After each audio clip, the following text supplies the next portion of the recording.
Dr. Charles Oyaya. Atiyo gi migao miluongo ni International Development Institute Africa and Idea College of Technology and Development Studies. Atiyo kaka Executive Director kendo founder mar college kod the institute. Tich mwatiyo maduong' ahinya en ni Idea College manochak higa mar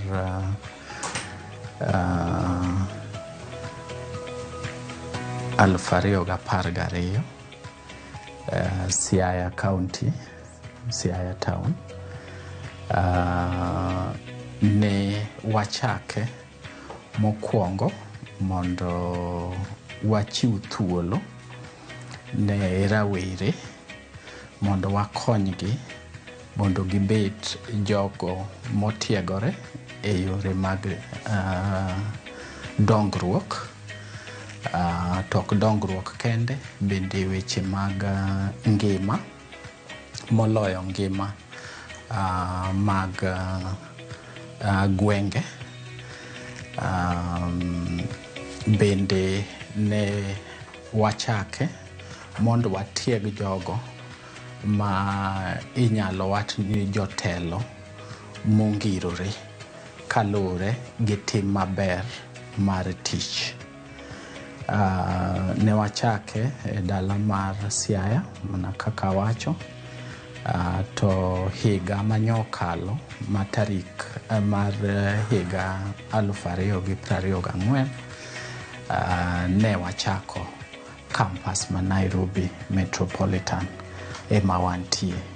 Gima ne omiyo wachake to bende mamiyo wa mor ni kwang'iyo piny mwadake ni dhier gi chandruok ng'eny, to ne wapenjre ni tang'o makelo magi. Koro mane momiyo watimo weche miluongo ni mag research, kwang'iyo ni to gin ang'o makelo nwa chandruok, dhier gi ywagruok ma wan ge pinywa mwadakie ni. Koro kane wachako tijni, mokwongo ne wadwa tiego jogo mabrotelo e migepe mopogre opogre. Tanyalo wacho ni morwa maduong' en ni kolure gi jogo mwasepuonjo, kwang'iyo kuonde magintie, waneno kendo miyowa mijing'o ni gitiyo tich maber kendo gichung' e yo ma ji neno nadieri jogi otiegore kendo nitie gima gingirore.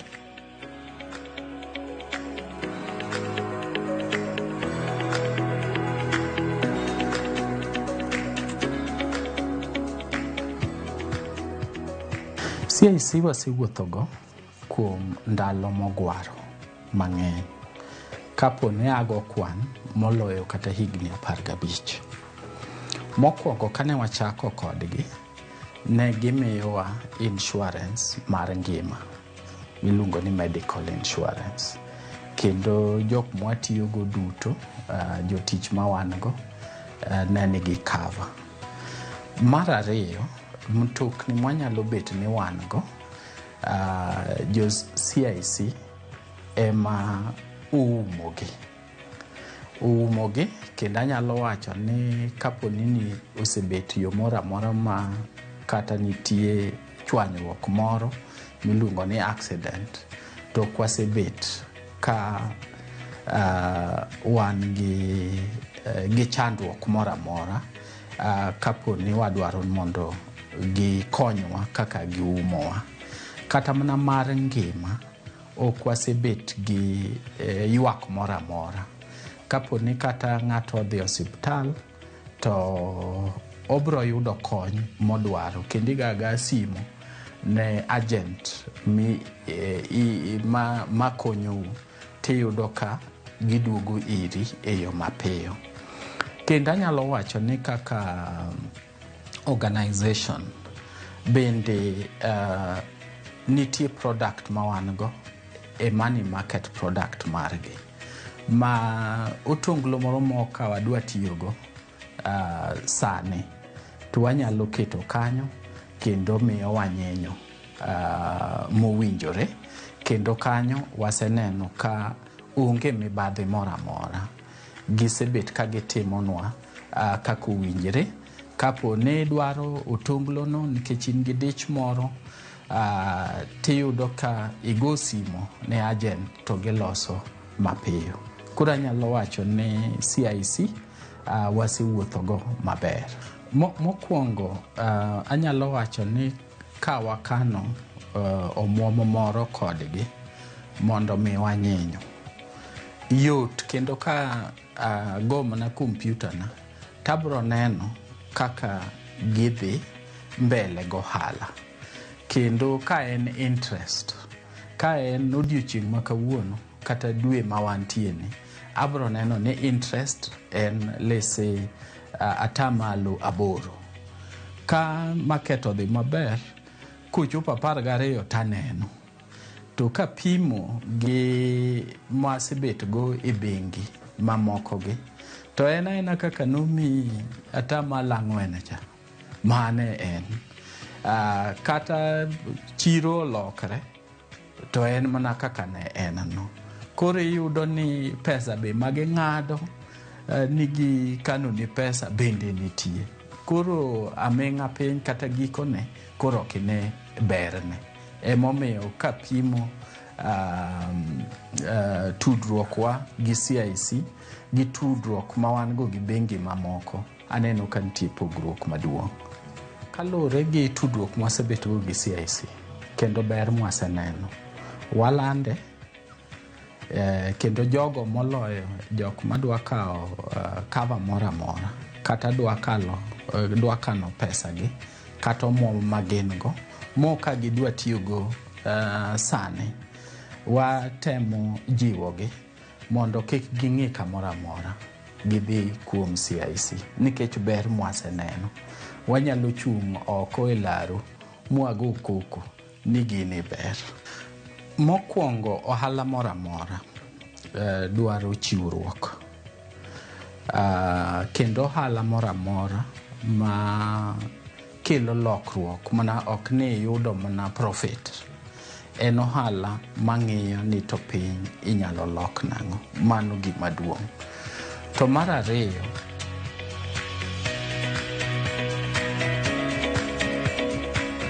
kidwa donje ohala, nyaka ipenjri gimomiyo idwa timo ohala no. Ber mane mibro yude, to ber mane mibro kele piny. Mane kuma koro jo kisungu luongo ni social responsibility. Kendo ohala mungirore e tim mowinjore kendo tim maber, ma jo kisungu luongo ni value or values. Koro gima nyalo wacho ni wan wawegi gi experience mwasebetgo, mano wanyalo wacho ni kapo ni dwa timo ohala, koro kaka wan gi capital assets, kaka mwandu ma wan go ka, nyalo dwarore mondo iyud insurance. Ma kapo ni antie risk moro, kata mach, kata kuo, to inyalo ringo mondo wang'e yud konyruok.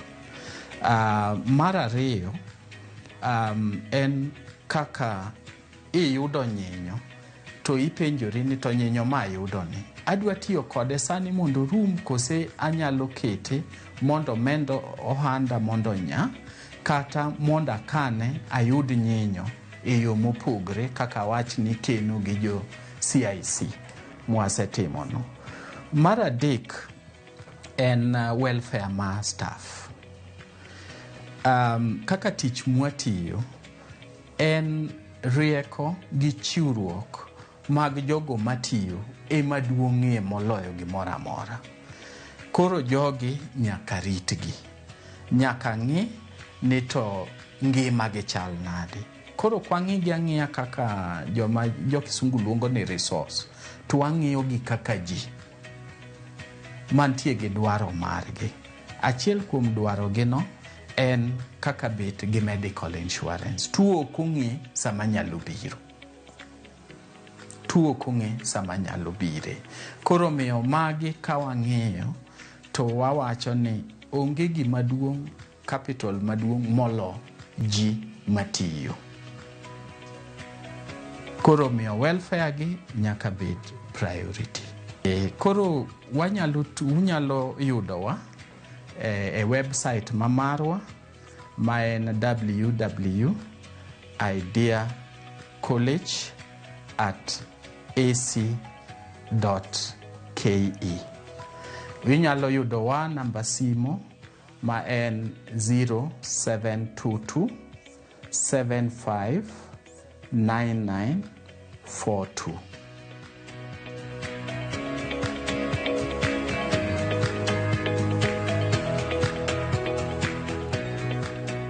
Nyakwara Mogajwang bang' winjo sigand Dr. Charles Oyaya mabendo sekonwa riekni mag tiyo kod rieko kendo mag sumo paro ne uganda kod kembe opogore opogore kod sir ma oyudo kawuok kuom kambi mano mar CIC Group. Kawuono wayudo thuolo mar twak kod jalony e wechegi mag okumba to wuok e kambi mar CIC Group ma Kevin Amola mabende en meneja kar ka mochung'ne wechegi mag okumba mag thieth e kambini mar CIC Group. Kawuono oleronwa ber mar bedo kod okumba ni ne ja ohala. Bende nyalo bedo ni ja ohala ma hike osekalo 60.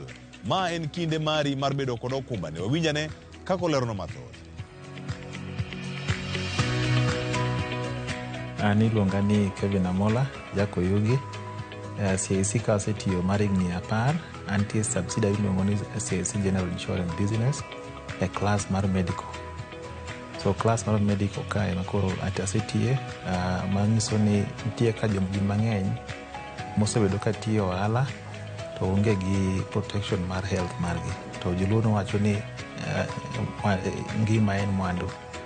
So kaka onge ngima maber to kati tiyo go ohala ido pesa mang'eny, to at the end of the day ohandi ndio konyi nikech ituo to end up tiyo gi pesa mar ohala kichulogo bill mar hospital. Ber mar bedo gi okumba mar health en ni ji mang'eny mosebedo ka timo go ohala onge gi protection mar health.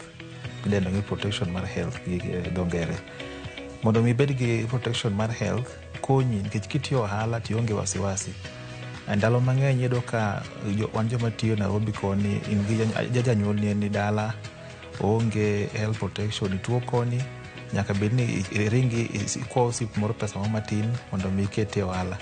Lakini ka in gi health protection koni kata janyuol tuo to CIC will take care of you. They only make a call ne ng'ama ni dalacha itere hospital tithiedhe. Mano nyiso ni sama in gi ohala to you don't have worry of mental disturbance. Sama itimo ohandi ni to koro itime most nikech ing'e ni familia mari, nyithindi, anyuondi are well taken care of. Koro CIC ka wan gi products ariyo mwadendo ni CIC Seniors Mediplan gi CIC Family Medisure. CIC Seniors Mediplan, as the name goes, okete na jodongo mar 60 to 8 years and above.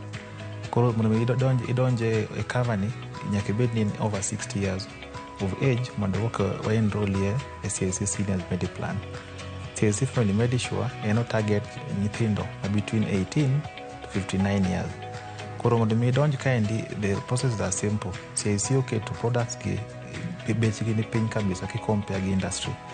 Nikech wadwa ni mondo wa target customers ma easily affordable, price magi kawo ni ndo bei mapiny. Mako poni wa mi kaka ja ohala to you're able to pay without digging deep into your pocket mar investment mari. Koro CIC Seniors Mediplan en ka in ja 60 years and above to wami mana ni form mijazo. Form ni all you need in the form and date of birth mari, then gi date of birth mar spouse mari mi cover ka jaodi mikete cover nindi. Then ka ise jazo form no gima dwaro kende en mana ID mar number mari na copy mar ID mari, copy mar KRA pin. Ariyo gi kise miyowa to ochako urie medical examination test. Kech oseng'eyo ni ji mang'eny ma hikgi 60 and above nitiere some tuoche moko ma dongo ma nyaka wang'e. Mako pono waseng'eyo urie medex test kaendi, idhi team test. Kiduogo test ma wang'iyo gi form mane jazo ni, then wamiyi the onboarding terms midonje godo e Seniors Mediplan. Koseketi kaendi koro form ni biro ng'iyo ni omi premium michulowa, pesa michulo mondo idonje bede cover mari ni ok en pesa mang'eny, en pesa ma is able to take care of claims or bills ma ibiro incur during the 1 year cover period. Then product ma ariyo ni en koro target nyithindo between 18 to 59 years. Ji mang'eny iyudo ka ok ondik johala, so koro ok ondiki in jaohala to nyiso ni kampuni ok mi health insurance cover. Koro just for that comfort ma ibed go kendi kaka wuon ot kata min ot, idwaro mondo ikaw ne anyuola mari medical insurance cover. Koro CIC thought about that, then we came up with a solution iluongo ni CIC Family Medisure product. Eno target between 18 to 59 years. Koro ken gi nyathi moro amora, we are below 59 years, in gi jaodi gi nyithindi ma below 25 years nyalo ng'iewo cover achiel miluongo ni CIC Family Medisure product. Koro cover ni be kidwa ng'iewo to eno fill form no, kise fill form tikelo ID mari, ID mar jaodi gi mari certificate ka in godo, then ichaki kelo birth certificate ma nyithindi. Gimomiyo wakwayo KYC go documents go wadani mondo ong'ei maber makopo omi cover mari to kwa cover nyathi brother ni moro ema kete cover. Koro the documents mwakwayogi ema nyiso ni mag nyithindi ok nyithi jowadu. To kopo ni nyathi owadu mondi cover to just need to declare certificate of adoption manyiso ni nyathini odipendo kuomi te.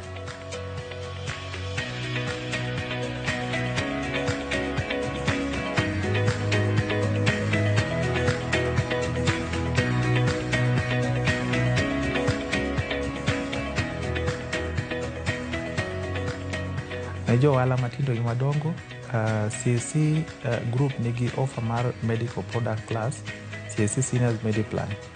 CIC Seniors Mediplan niendi eno take care ma jodongo moko matuo mabe ok idani tero hospital, iluongo ni geriatrics assessment test. Special offer that ma CIC nyalo tiyogo. You don't need a nurse. Ioro nurse moro dala ma dhi bedo gi daw kata kwaru moro dala. CIC will take care of that king'iewo cover niendi. Sama ing'iewo cover nitie tuoche moko ma do not have cure, machalo kaka cancer treatment, machalo kaka kidney stones. Tuoche nagoendo koponi in godo, you need a long-term solution in terms of treatment. CIC Seniors Mediplan is taking care of that. Sami tuocha tidhi hospital, CIC will take care of that particular treatment up to a limit of 1.3 million. Limit no mangiso ni wanyalo thiedhe nyaka 1.5 million. Koponi to the hospital. The same treatment, home nursing one godo through the CIC Seniors Mediplan. Sami tuocha at the hospital, kaindala, we still take care of you there when you buy the CIC Seniors Mediplan. CIC Family Medisure, on the other hand, wan gi dhino mang'eny ma bo igi osekalo higa 15. Manyiso ni ok inyal cover under the corporate cover. CIC Family Medisure biro kanyo endo miwa nyathino wamiye cover wuok 300,000 to 1,10,000,000. Koseng'eyo option mare to nyalo chulo. Wantiere all over the country. Accessibility is always open, branches. Wantiere gi call center ma 24/7. Sami igochono ka gotieno, igochona godiochieng', we have a dedicated call center that will offer solution to you. You don't have to worry reaching out to CIC anytime. Kichaki ng'iyo about provider panel man godo, we are spread across the country including Rwanda, wantiere India, makata poni tuo nendo idho mokalo Kenya, wanyalo refer India mondo get quality treatment. Jomwan godo medical are almost 60% medics by background. Manyiso ni sami tuo chande, koponi daktari oorunwa any test, prescription test mondo mi undertake, wampo wang'iyo, manyiso ni we have second opinion mobiro mii godo, minyalo dhi go hospital mondo thiedhi. Ngimani e ber man go kaka CIC. When taking your CIC Seniors Mediplan, CIC Family Medisure, you take care of that. You will not worry about your health, we take care of your health. Golden years with CIC.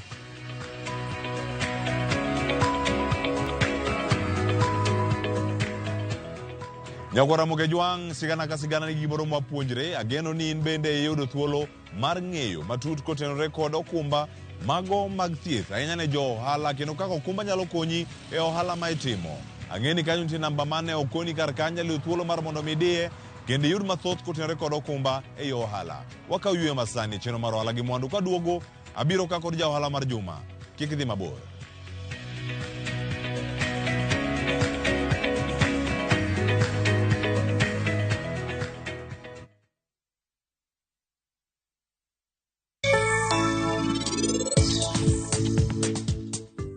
Bende nyaka wami chwat. Osiko luwo kamoro amora mana dhi kia gima rach kode.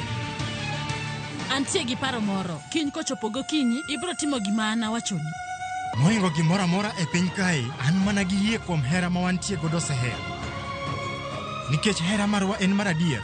To kara in idwaro ni mondo an atim ang'o? Ne onge gima anyalo timo nikech konchiel an. Indulge in the moment. Every spoonful Delamere real fruit yogurt.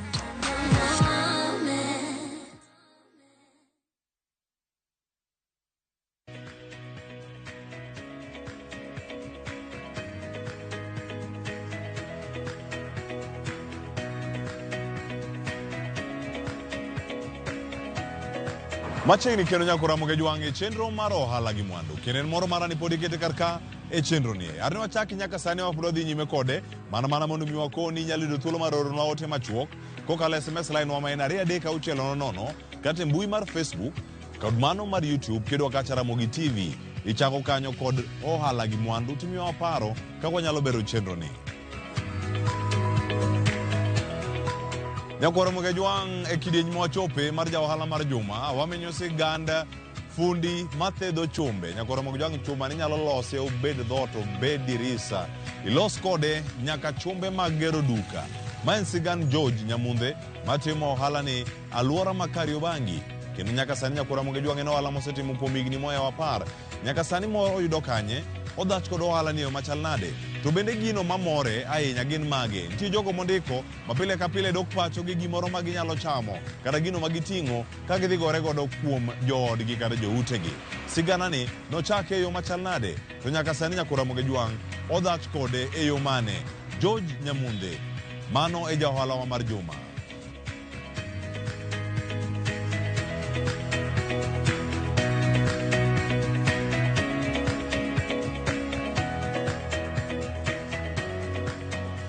Ilonga ni Jojo Dhiambo Rwaka to gi Nairobi kato nying mong'ere mar tich ilonga ni George Nyamunde.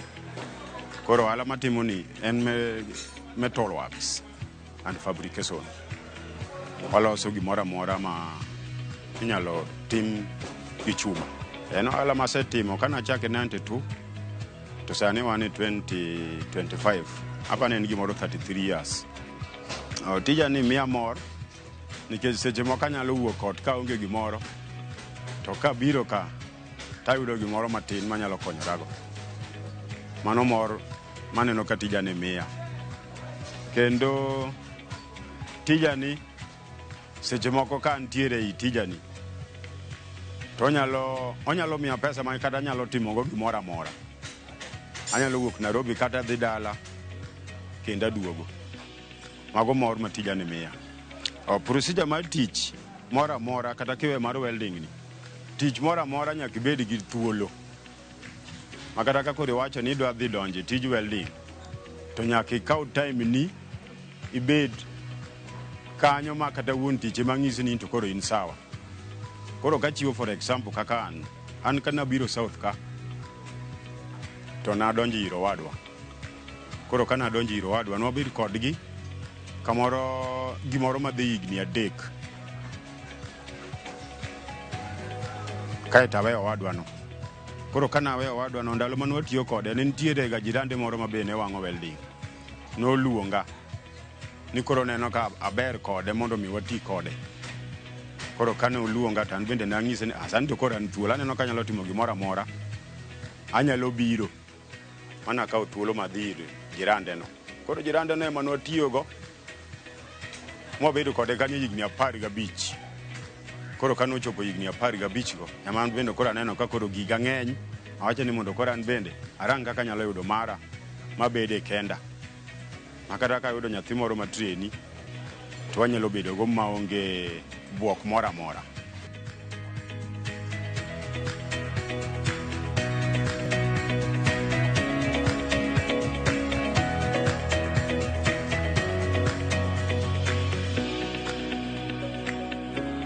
To ohala bende nyaka bed gi lal. Ok inyal chako ohala ki in gadiera ni nyaka yuti, nyaka bed gi lal. Koro an tija ni kaka tiye. Atiye takano matin. Koro makano matin no, mane mang'ina biro yudo yuto no mbele. To benda yudo kaka konyorago e family mara. Ohala kelo mwandu.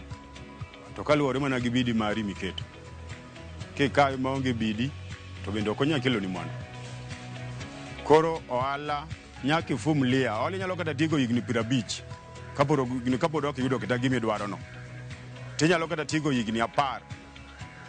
Tiyudo gimi dwaro no. To moro mabiro ni tieko ndalo 2 kata dweche 3. Mano to onge ohala. Omiyo ohala nyaka ifumlia. Ohala nyaka ikenne. Ohala nyaka di. To ohala bende nitiere kaka irito.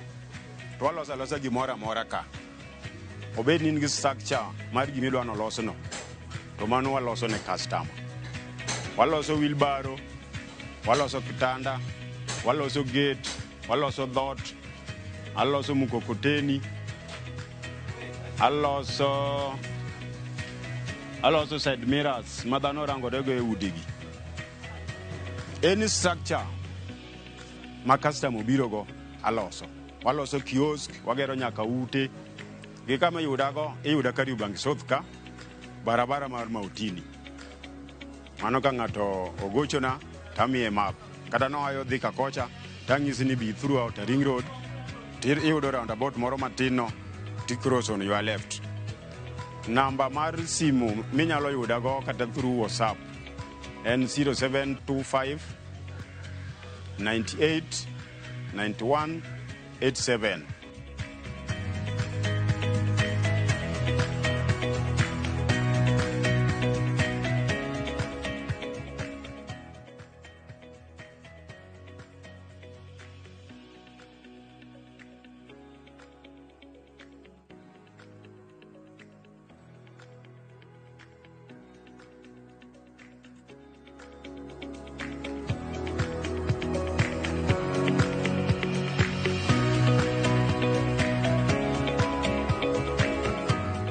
Mondo mine chenro ni kod mamoko mag ohala gi mwandu. Donjie viewsasa.com.